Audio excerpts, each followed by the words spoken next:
한 책을 소개받았습니다. 제목이 100살이다 왜 이런 책이었습니다.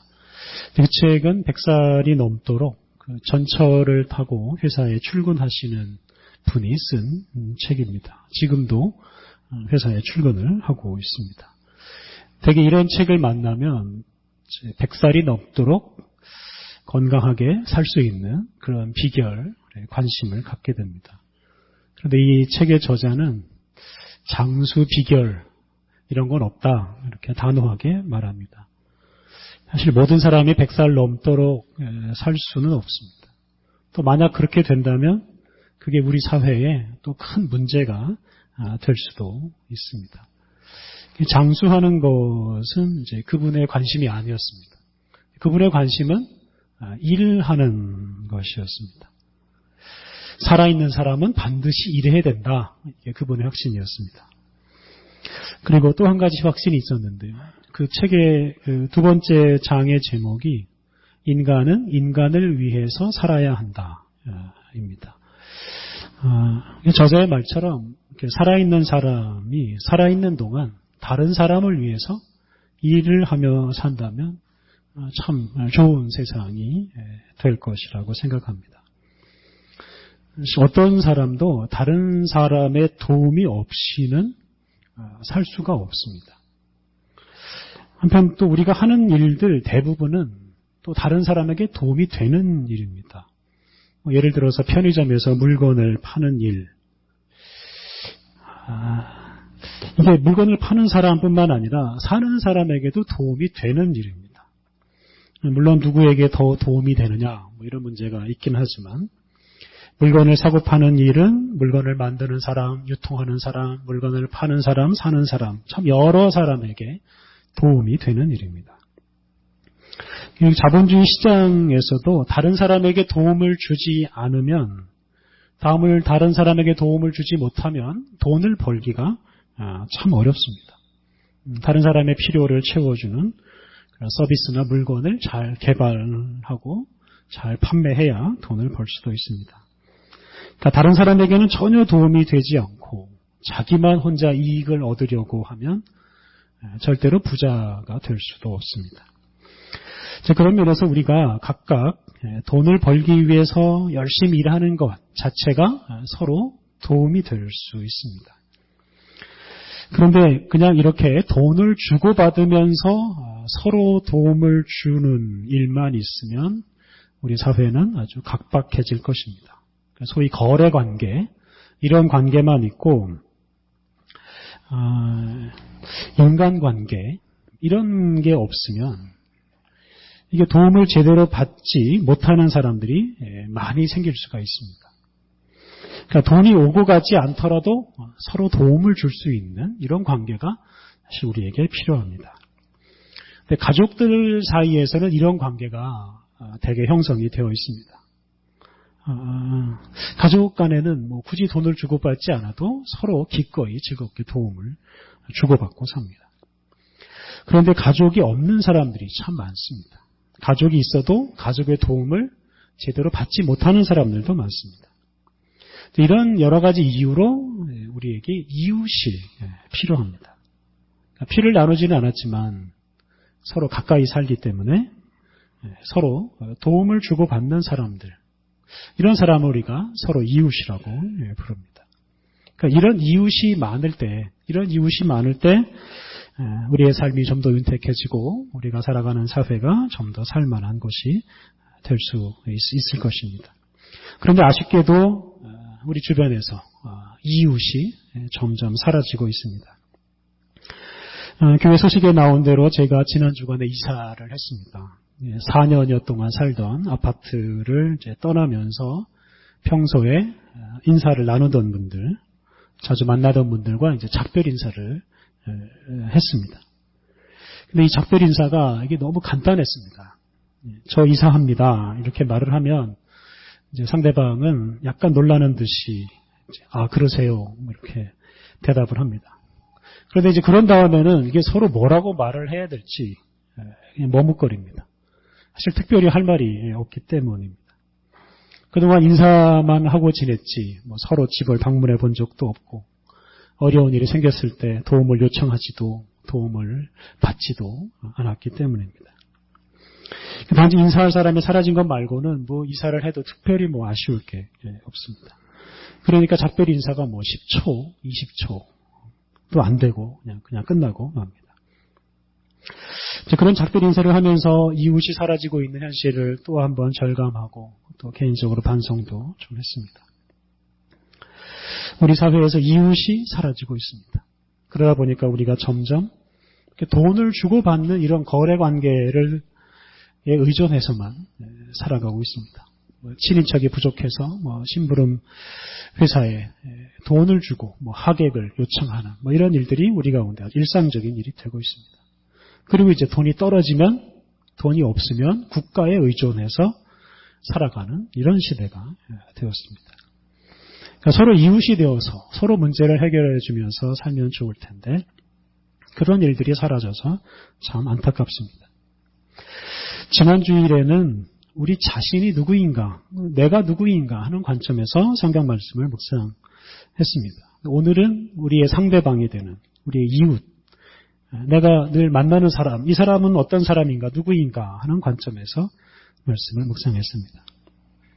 지난주에 말씀드린 대로 우리 자신을 과소평가하지 않고 우리 자신이 영광스러운 그리스도인인 것을 늘 기억하며 사는 것은 참 중요합니다. 그런데 그것만큼 또 중요한 것이 있는데 그것은 바로 우리의 상대방, 우리가 만나는 사람들을 그런 존재로 여겨야 한다 하는 뜻입니다. 오늘 주제에 맞춰서 말씀드리자면 다른 사람을 나의 이웃으로 받아들이며 사는 것이 우리의 인생에서 참으로 중요합니다.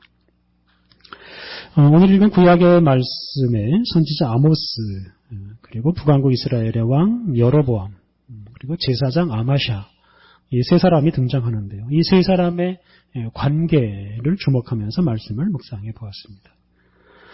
선지자 아모스는 하나님의 말씀을 전하는 선지자입니다.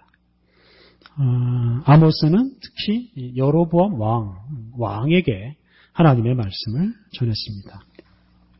오늘 본문에 나오는 여로보암을 북왕국 이스라엘의 초대 왕인 여로보암과 구분하기 위해서 흔히 여로보암 2세라고 부릅니다. 그런데 이 여로보암 2세 시대에 북왕국 이스라엘은 경제적으로 아주 많이 발전했습니다. 그런데 그 시대에 사회적인 약자들이 참 많아졌고 그들이 아주 힘들게 살았습니다. 아모스서를 읽어보면 사람들이 신발 한 켤레 값에 팔릴 정도로 사람이 무시당하는 시대였습니다. 선지자 아모스는 그런 나라를 만들어 놓은 이 여로보암 2세를 책망하고 하나님의 심판을 선언했습니다. 여로보암 2세 집안이 망하고 나라도 망한다 하는 말씀을 선포했습니다. 아모스는 왕 앞에서 이렇게 거침없이 하나님 말씀을 전했습니다. 아모스가 이렇게 거침없이 하나님 말씀을 전한 이유가 있습니다. 그것은 이 왕에 대한 사랑 때문입니다. 이 왕을 바로잡기 위해서 그렇게 거침없이 말씀을 전했습니다. 아모스에게 이 여로보암 2세라는 왕은 절대로 높은 사람이 아닙니다. 아모스에게는 그 왕에게 복종하거나 그 왕에게 잘 보이고자 하는 마음이 없습니다. 다만 그에게 하나님 말씀을 전해서 이 왕의 잘못을 깨닫게 하고 왕의 잘못을 고치고자 하였을 뿐입니다. 아모스는 상대방의 지위고하를 따지지 않았습니다. 그 상대방을 그냥 하나님 말씀을 들어야 할 사람으로만 여겼습니다. 하나님 말씀으로 그를 고치고 그를 살리고자 하였습니다. 그래서 아모스는 이 여로보암의 신하가 아니라 이 여로보암의 이웃이 되고자 하였던 것입니다. 이렇게 아모스는 여로보암과 이웃 관계를 맺고자 했고 여로보암의 이웃이 되어서 이 여로보암을 살리고자 했습니다. 그런데 이렇게 아모스하고는 달리 왕과 다른 관계를 맺는 사람이 나옵니다. 본문 속에 나오는 아마샤라는 제사장입니다. 10절 말씀은 제사장 아마샤가 아모스를 고발하는 말씀입니다. 아모스가 여로보암 집이 망하고 나라도 망한다 하는 이런 말을 했다는 이유로 아모스를 왕에게 이 아마샤가 고발을 합니다. 아마샤가 아모스를 왕에게 고발하는 이유가 무엇이겠습니까? 아마샤 자신은 아모스처럼 왕이나 나라가 망한다 이런 말을 하는 사람이 아니다 라는 사실을 왕에게 확인시켜주기 위함입니다. 아마샤가 지금 왕에게 잘 보이려고 애를 쓰고 있다는 뜻입니다. 제사장 아마샤는 여로보암 2세의 범죄를 알고도 지적하지 않습니다. 다만 왕의 심기를 편하게 해줄 뿐입니다. 그러니까 아마샤는 왕의 이웃이 되려고 하기보다는 그냥 왕의 신하 노릇만 하고 있는 겁니다. 이어지는 말씀을 보면 아마샤는 아모스에게 남왕국으로 가서 거기서 예언하며 거기서 먹고 살아라 라고 말합니다. 이 아모스는 본래 남왕국 유다 출신입니다. 여기서 아마샤는 예언하는 일과 먹고 사는 일을 연관시켰습니다. 여기서 예언하는 일로 먹고 살지 말고 남왕국으로 가서 너희 고향으로 가서 예언함으로써 먹고 살아라 이렇게 말한 겁니다. 아마샤는 그 당시에 직업적인 예언자들이 있었습니다. 근데 그런 사람들 중에 하나였을 것입니다. 그러니까 왕궁에서 월급을 받으면서 예언을 하는 사람들이 있었습니다. 아마샤는 왕이 주는 월급을 받으면서 제사장 노릇도 하고 예언자 노릇도 했습니다. 그래서 아마샤는 왕으로부터 이런 이 돈과 지위를 계속해서 보장받기 위해서 왕의 잘못을 책망하지 않았습니다. 그러니까 자기 자신의 지위만 보존하려고 애를 쓸 뿐입니다. 13절을 보면 아마샤가 아모스에게 베델에서는 예언하지 말라라고 말하면서 그 이유를 말합니다. 13절 다시는 베델에서 예언하지 말라. 이는 왕의 성소요 나라의 궁궐이민이라. 이 당시 북왕국 이스라엘에서 가장 큰 성소가 이 베델에 있었습니다. 그런데 이 베델에 있는 성소가 왕의 성소요 나라의 궁궐이다 라고 말합니다. 그렇기 때문에 왕의 집안이나 나라가 망한다는 소리를 이 베델에서는 하면 안 된다라고 주장을 합니다. 이 베델의 성소가 왕의 성소고 나라의 궁궐이다 하는 것은 이 베델 성소가 왕과 나라의 번영을 위해서 기도하는 곳이다. 이런 뜻이 됩니다. 그러니까 아마샤는 이 베델의 성소가 하나님을 위한 성소가 아니라 왕과 나라를 위한 성소다. 이렇게 말을 하는 겁니다. 지금 이 성소가 하나님을 위해서 예배를 드려야 하는 이 성소가 그냥 일개 권력자를 위해서 봉사하는 곳 정도로 이 아마샤가 생각을 하고 있다는 뜻입니다. 그러니까 이렇게 아마샤는 단지 왕의 신하로서 행동하고 있습니다. 왕의 신하라는 역할에 충성하기 위해서 하나님까지 무시합니다. 아마샤는 왕의 이웃이 되고자 하는 마음이 하나도 없다 하는 겁니다. 왕을 이웃으로 생각하고자 하는 마음도 없습니다. 정반대로 왕의 이웃이 되어서 왕을 바른 길로 이끌고자 했던 이 아모스를 박해합니다. 그는 다만 왕으로부터 지위와 돈을 얻고자 왕의 신하로서만 행동합니다. 그리고 이런 아마샤의 이런 어리석은 행동 때문에 여로보암 집안은 나중에 망하고 맙니다.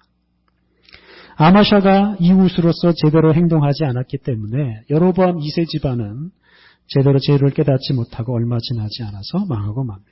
그리고 아마샤 자신도 망하고 맙니다. 다른 사람의 이웃이 되고자 하는 마음이 없고 이웃이 되려고 하는 사람마저 이웃이 되지 못하게 하던 아마샤는 결국 자기 자신 안에 갇혀서 자신의 잘못도 깨닫지 못하고 망하고 말았습니다. 여로보암 2세 입장에서 보자면, 이 왕의 입장에서 보자면 그가 자신의 이웃이 되고자 했던 이 아모스를 이웃으로 받아들이고 아모스가 전하는 하나님의 말씀을 받아들이고 그래서 그 말씀으로 자신을 고치고 회개하였더라면 하나님께서 베푸시는 은혜를 누릴 수 있었을 것입니다. 하지만 이 왕은 어리석게도 아모스를 그냥 자기보다 낮은 사람, 자기의 신하로만 여겼을 뿐입니다. 심지어는 자신의 반역자로 여겼을 뿐입니다. 자신이 왕이라는 것 때문에 이런 왕이라는 지위에 얽매여서 아모스를 동료로 이웃으로 받아들이지 못했습니다. 그래서 하나님 말씀을 전하는 아모스의 도움을 제대로 받지 못했습니다. 그래서 결국 망하고 말았습니다. 이웃이 되고자 하지도 않고 이웃이 되려는 사람을 이웃으로 받아들이지 않은 여로보암 2세는 결국 이웃의 도움을 받지 못함으로써 망하고 말았습니다. 오늘날 제법 높다는 사람들, 권력자들도 사실 이런 유혹에 빠져서 실패하는 경우가 참 많습니다. 대통령이나 다른 높은 자리에 올랐다고 해서 자신이 대단한 사람이 된 것처럼 착각하고 다른 사람들을 아랫사람 부리듯 하면서 다른 사람을 이웃으로 받아들이지 못함으로써 다른 사람의 도움을 제대로 받지 못하고 그로 인해서 실패하는 사람들이 참 많습니다. 본문 속에 아마샤처럼 많은 정치인들이나 언론인들이 진리는 외면하고 권력자들을 단지 윗사람으로 여기고 그들에게 잘 보이려고만 애를 씁니다. 그리고 그로 인해서 실패합니다. 저는 요즘 우리 사회를 보면서 마치 이게 조선시대와 같은 왕정시대로 돌아가는 것은 아닌지 하는 생각이 들면서 참 슬퍼집니다. 최근 교육부의 한 공무원이 국민을 개나 돼지와 같다 이렇게 말을 했습니다만 그런 생각을 가진 사람이 그 한 사람뿐이 아닐 것입니다. 그런데 그렇게 다른 사람을 이웃으로 여기지 못하고 다른 사람을 존중하지 못함으로써 결국 자신이 부패하고 다른 사람의 도움을 받지 못해서 자기 인생을 엉망으로 만드는 사람들이 참 많습니다. 주변 사람들을 자신이 도울 수 있고 또한 자신이 도와야 할 이웃으로 받아들이지 못하는 사람은 그냥 자기 욕심, 자기 교만에 빠져서 결국 망하고 맙니다. 그렇게 실패한 사례를 우리는 우리 주변에서 너무나 쉽게 찾을 수가 있습니다. 오늘 읽은 신약의 말씀은 선한 사마리아 사람 이야기입니다. 이 이야기의 중심 주제도 우리가 주변 사람을 이웃으로 받아들일 수 있느냐 하는 것입니다. 예수님께서 율법교사에게 들려주신 이야기에는 네 사람이 등장합니다. 강도 만난 사람, 제사장, 레위인, 사마리아 사람. 이 네 사람이 서로 만날 때 상대방을 어떤 사람으로 받아들이느냐 하는지가 중요합니다. 강도 만난 사람은 다쳐서 거의 죽을 지경이었기 때문에 자기가 지금 누굴 만나는지 사실은 알지를 못합니다. 이 사람이 먼저 제사장을 만납니다. 근데 제사장은 이 사람을 보고 피해서 지나갑니다. 피해가는 이유가 있을 겁니다. 죽어가는 사람을 보니까 무서워서 도망갔을 수도 있습니다. 근데 종교적으로 보자면 이 죽은 사람과 접촉하는 사람 자신이 부정해집니다. 그래서 제사장 같은 경우에 부정해지면 그 제사장의 직책을 수행할 수가 없습니다. 그것 때문에 이 제사장은 피해간 것으로 생각할 수 있습니다. 그 제사장은 지금 이 강도 만난 사람을 이웃으로 대하지 않는다 하는 것이 중요합니다. 강도 만난 사람을 이웃으로 보지도 않고 자신이 그 사람의 이웃이 되려고 하는 마음도 없었습니다. 레위인도 제사장과 똑같이 행동했습니다. 이 사람도 역시 강도 만난 사람을 피해서 갔습니다. 그러니까 제사장과 레위인의 눈에는 강도를 만나서 다치고 그래서 죽어가는 이 사람이 피해갈 대상으로 보였다는 뜻입니다. 심한 말로 하면 그들의 눈에는 이 강도 만난 사람이 그냥 개나 돼지처럼 보인 것입니다. 단지 피해갈 존재로, 더러운 존재로, 접촉하면 부정해지는 존재로만 여겼습니다. 강도 만난 사람 입장에서 보면 지금 아주 절실하게 다른 사람의 도움이 필요한데 그래서 도움을 줄 사람을 기다리고 있는데 그 곁을 지나가는 제사장과 레위인은 이 사람을 부정한 사람으로 여기고 피해서 가버렸습니다. 이런 사람들이 성전으로 가서 종교적으로 충실하게 자기 일을 열심히 한다고 한들 이런 사람을 통해서 성전을 찾는 사람들이 무슨 큰 도움을 받을 수가 있겠습니까? 성전을 찾는 사람을 이웃으로 대하지 못하는 사람, 성전을 찾는 사람에게 무슨 도움을 줄 수가 있겠습니까? 본문 속의 제사장과 레위인은 어떤 종교적인 원칙, 율법 규정을 뛰어넘어서 다른 사람을 이웃으로 대하는 그런 자세와 능력을 갖추지 않는 한 그들은 제대로 된 종교인이 될 수 없을 것입니다. 그들의 사명을 제대로 수행하지 못하고 실패할 것입니다. 제사장, 레위인, 그 다음에는 사마리아 사람이 강도 만난 사람 옆을 지나갑니다. 이 사마리아 사람이야말로 강도 만난 사람을 피해갈 이유가 많은 사람입니다. 지금 이 본문 속의 이야기는 유대인의 땅에서 일어나는 일입니다. 그런데 이 사마리아 사람과 유대인은 서로 더러운 사람으로 여깁니다. 만나거나 인사하는 것만으로도 종교적으로 부정해지는 것으로 여겼습니다. 사마리아 사람과 유대인은 사실 원수지간이었습니다.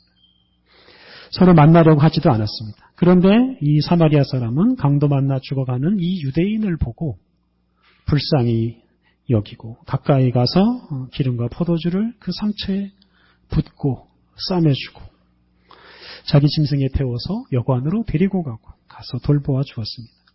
거기에서 그치지 않고 강도 만난 사람이 완치될 때까지 이 사람을 돌보아 주었습니다. 지금 이 사마리아 사람은 강도 만난 사람을 자신과 원수지간인 유대인으로 보지 않았습니다. 다만 도움이 필요한 사람으로 보았을 뿐입니다. 이웃으로 보았을 뿐입니다. 그래서 그에게 자비를 베풀었습니다. 강도 만난 사람은 좋은 이웃을 만난 덕분에 목숨을 건질 수가 있었습니다. 예수님은 지금 이 선한 사마리아 사람 이야기를 한 율법교사에게 들려주고 계십니다. 율법교사는 자기가 의롭다는 것을 예수님에게 드러내기 위해서 질문을 했고 예수님은 그 율법교사에게 지금 이 선한 사마리아 사람 이야기를 들려주셨습니다. 그러면서 결론적인 말씀이 무엇입니까? 너도 사마리아 사람처럼 살아라 하는 것입니다. 유대인 율법교사에게, 유대인의 스승에게 사마리아 사람처럼 살아라 하는 이 권면은 참 받아들이기 힘든 말입니다. 예수님은 유대인들이 더럽게 여기는 이 사마리아 사람이 유대인들의 스승인 율법교사보다 더 위대한 사람이라고 지금 말씀하시고 있습니다. 예수님 보시기에 본문 속의 사마리아인은 당신에게 지금 질문을 하고 있는 율법교사보다 더 뛰어난 사람입니다. 그 이유가 무엇입니까? 아주 간단합니다. 그가 사람을 차별하지 않고 유대인이니 사마리아인이니 하는 이런 구분에 구애받지 않고 그냥 사람을 사람으로 보고 사람을 이웃으로 대하고 그 사람에게 이웃이 되고자 하였기 때문입니다. 지금 우리 앞에 있는 사람을 이웃으로 대하느냐 그렇게 하지 아니하느냐에 따라서 우리 인생의 가치가 달라지고 우리 인생의 성패가 거기에 좌우됩니다. 높고 낮음이나 이익이나 다른 여러 가지 이유를 앞세워서 자기 앞에 있는 사람을 이웃으로 받아들이지 못하는 사람은 가치 없는 인생, 실패하는 인생을 살고 말 것입니다. 제가 이 동네로 다시 이사 온 다음 날 제가 사는 맞은편 집에 사시는 한 어르신이 제가 이사 온 걸 아시고 저에게 오이를 한 자루 주셨습니다. 사실 그분이 저에게 오이를 주실 이유도 없고 제가 받을 이유도 자본주의 시장에서는 전혀 없습니다. 단지 그냥 제가 옆으로 이사 왔다는 이유만으로 그분이 저에게 선물을 주셨습니다. 그 오이의 선물을 받고 참 마음이 기뻤습니다. 그래서 그 오이를 들고 집에 들어오자마자 하나를 씻어서 아주 맛있게 먹었습니다. 누군가 우리를 이웃으로 대해줄 때 우리가 다른 사람으로부터 이웃 대접을 받을 때 우리에게는 이런 기쁨이 찾아옵니다. 우리가 다른 사람을 이웃으로 대해줄 때 그 사람에게도 그런 기쁨이 찾아갈 것입니다. 히브리서 2장 17절은 예수님에 대해서 이렇게 말씀하셨습니다. 그러므로 그가 범사에 형제들과 같이 되심이 마땅하도다. 이는 하나님의 일에 자비하고 신실한 대제사장이 되어 백성의 죄를 속량하려 하십니다. 새번역 성경으로 다시 한번 읽어보겠습니다. 그러므로 그는 모든 점에서 그의 형제 자매들과 같아지셔야만 했습니다.